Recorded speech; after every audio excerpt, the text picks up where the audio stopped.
Welcome back to our series on analyzing creationist claims.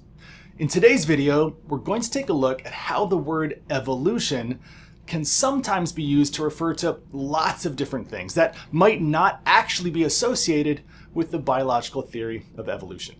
It's important, of course, that when we use and think about the word evolution, that we're all on the same page in terms of what it means, what it includes, and what's outside its scope.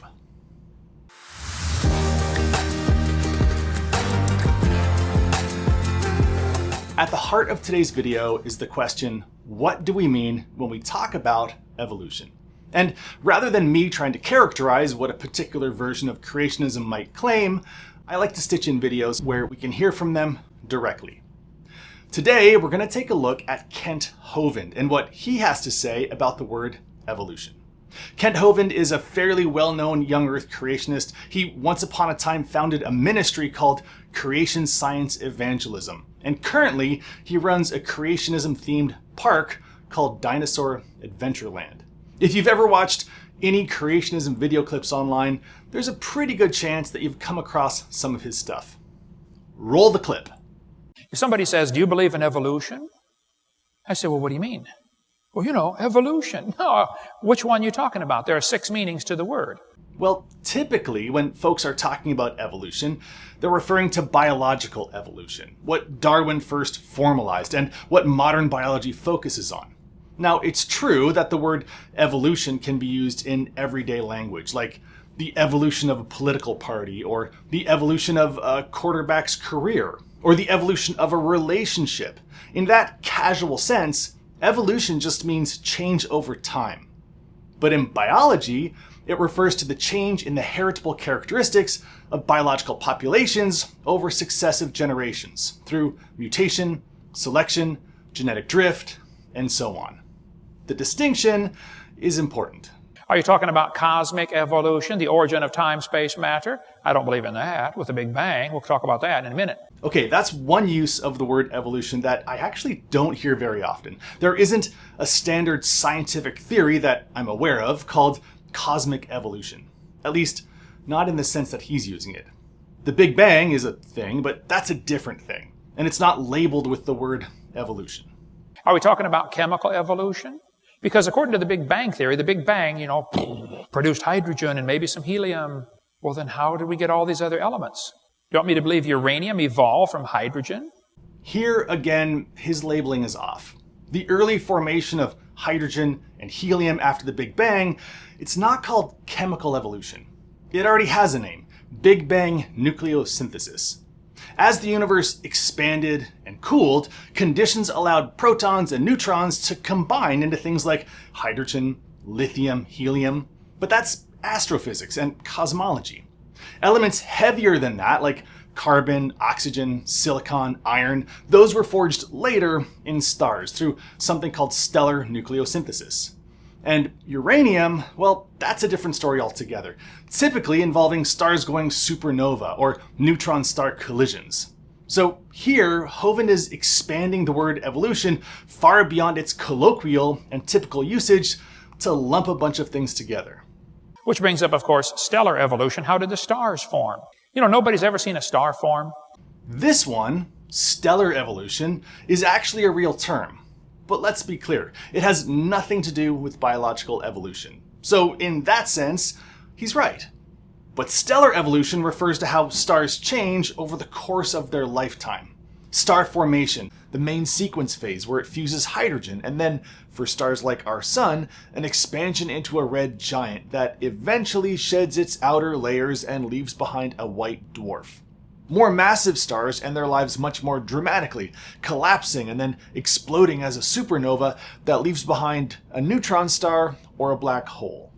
Stellar evolution is called evolution only in the everyday sense of the word, the change over time.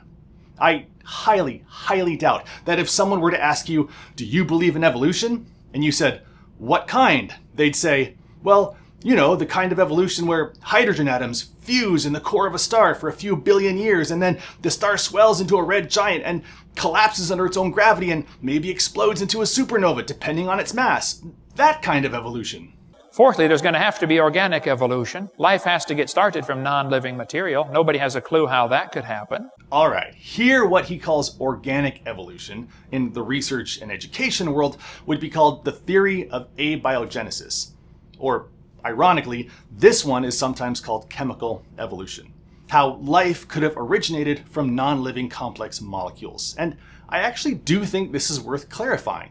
When someone objects to evolution, often they'll express concern about the idea of life coming from non-life, and how they couldn't imagine that that would ever happen. But abiogenesis is not biological evolution. There's a key boundary line here.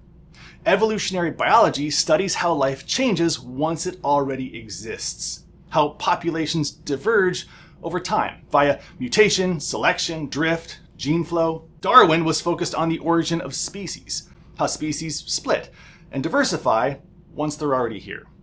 Abiogenesis is a separate research field about the origin of life. So when people, really on either side, focus on the origin of life during discussions about biological evolution, you could consider trying to refocus things on biological evolution, or at least make it clear that origin of life is not considered biological evolution in the classical sense. It's a different thing. It's a different theory, different processes, different types of data. Then we're going to have what's called macroevolution. That's where an animal changes to a different kind of animal. But you know, nobody has ever seen a dog produce a non-dog. Never. You may get a big dog or a little dog, but you're going to get a dog every time. And it could be that the dog, the wolf, and the coyote had a common ancestor. I wouldn't argue about that. They probably did. But every 5-year-old kid knows they're the same kind of animal. All right, now we're finally in the ballpark of biology. So let's clarify what we're talking about. We often hear microevolution and macroevolution tossed around as if they're different mechanisms. And for me, that's not quite the right way to capture it. Here's perhaps the simplest way to think about it. Microevolution is the process. Macroevolution is the outcome of that process, occurring usually over long timescales. In fact, I'd probably just call microevolution evolution, or the process of evolution, because it's the mechanism. I generally don't find the term macroevolution particularly helpful, because it makes it sound like there's a different process, when there isn't. There's just one process, the process of evolution. Usually when folks talk about macroevolution, like Hovind does here, they're talking about the outcomes of evolution.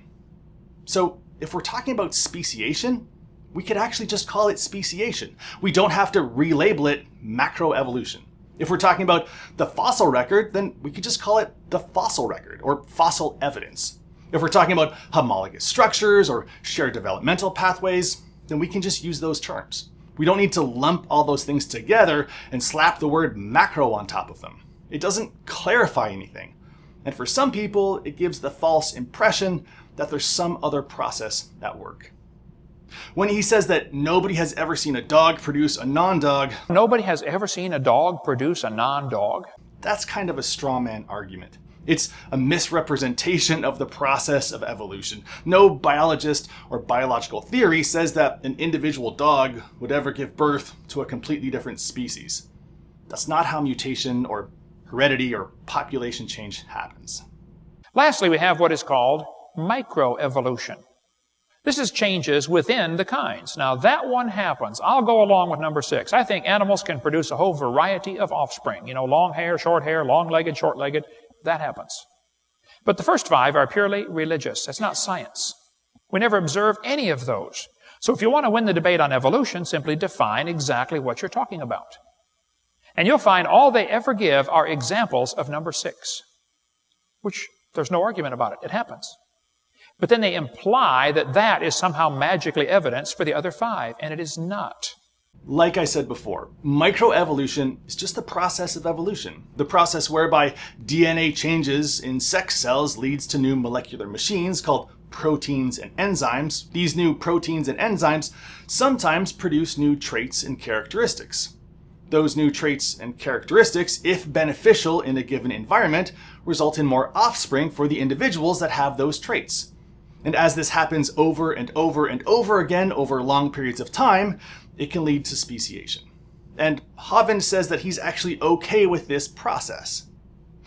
But in saying, I accept microevolution, but not all the things that are associated with macroevolution, is kind of like saying, I can accept that erosion can move a little bit of sand, but I refuse to believe that erosion occurring over long periods of time can produce a canyon. Or I can accept the principle of compound interest, but I don't think that compound interest can generate large amounts of money over long periods of time. In the same way, the process of evolution produces a very small change in a species. But over long periods of time, as those changes stack up, it's actually pretty powerful. So let's do what Hovind suggested.